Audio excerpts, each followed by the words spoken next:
to get ahead. Making money as a musician. Vast majority of you watching this video are probably watching it because you think it's time to start making money with your music. But the chances are you don't know where to start and you're only used to doing 30 to 40 minutes of your own music to a crowd. Well, I hate to break it to you, but the corporate world of making money with your music, you will not make a dime with your own stuff. It's just how it is. Today's episode I'm going to talk to you what you need and a few home truths, because you're going to have to get to grips with some music you might not want to play. First things first, you seriously need a set. So not a set of your own, a set of covers, and you need to think wisely here. You're going to have to know your audience, you're going to have to know what kind of music you're going to play.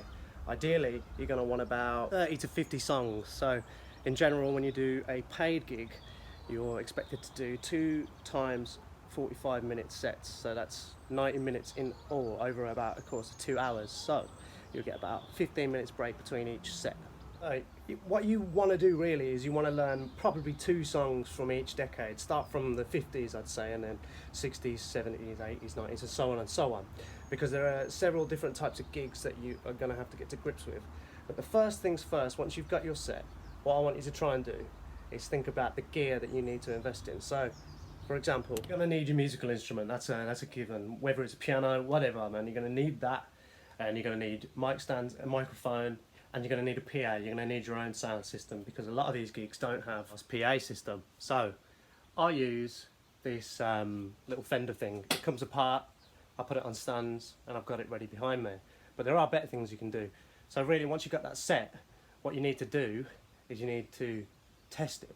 And I recommend you test it by going out and go with busking, because busking's a really good method to, test with the people on the streets, get good feedback, and make a little bit of extra change. So you're going to test your set like that, but you're going to have to spend money to make money. Once you've got your set together and you've tested it and you've gone out busking, what you need to do is get a show reel, which is essentially, it's a video of maybe 5 to 10 30-second clips of the best songs that you do, and you want to market that to agents, and they'll get you the gigs.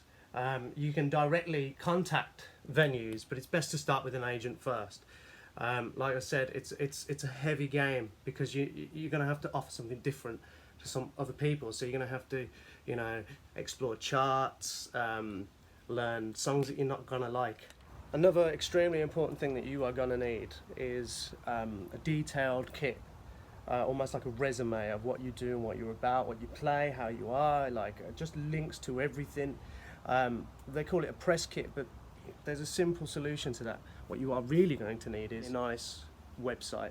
Now, my website's currently being built, but I really recommend it because it will give like a central hub for people to go to, where they can get all the information about you, snippets of songs that you can do, videos, etc. You're really going to have to play this game, and it's really uncomfortable to start with. When I started, I was, when I really started making money in music, I was 20 years old. And I was just doing covers that I wanted to do. So I was doing Bob Dylan, Nirvana, Van Morrison songs. But it wasn't working out for me because these people didn't want to hear it.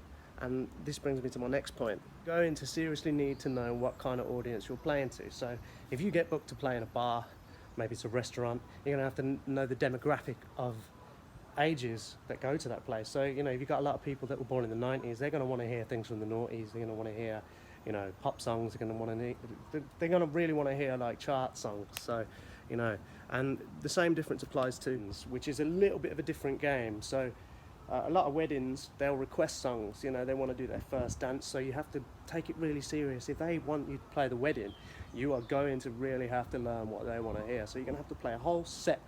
Well, a couple of sets really, of just love songs and songs that relate to weddings. My set, what I like to do to alleviate some of the stress is I do a lot of medleys. So I'll put 5 or 6 songs together in a row that fit together, and that stops, the whole, because there's a big anxiety behind people asking 4 songs to be played, because you can't just pull a song out of thin air and play it. That's where requests get a little difficult. So you need to know when and how to use these medleys to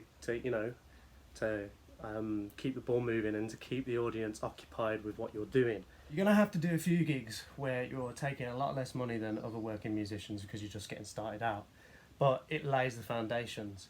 A real good tip, right, and you need to take this on board, is when whoever is booking you asks you what your rates are, take note to ask them what the budget is for that night. So most of the time when people are hiring entertainment, they have a budget for said entertainment. So rather than you giving them giving them a price, you want to hear what they can do. So generally what I like to do is, if they've got a 300 budget, then they can afford to give me £150 or so, right? And that's because I can, I feel like that's reasonable for what I do, because I sit and I do the whole 2 hours really. I never take my breaks. I really suggest that you take time to develop your style. The good thing about learning other people's songs, and songs that you're not going to like, is that you can turn them into songs that you do like by using your own style. So you might learn, I don't know, like a Madonna song, and it's not going to sound like Madonna. You're going to have to arrange it. You're going to have to, play it cool. Use the way you play your own music. Try and apply that to the covers, because people really like that, and it will, it will make you stand out in the crowd, and people will really remember you, and they'll get you back.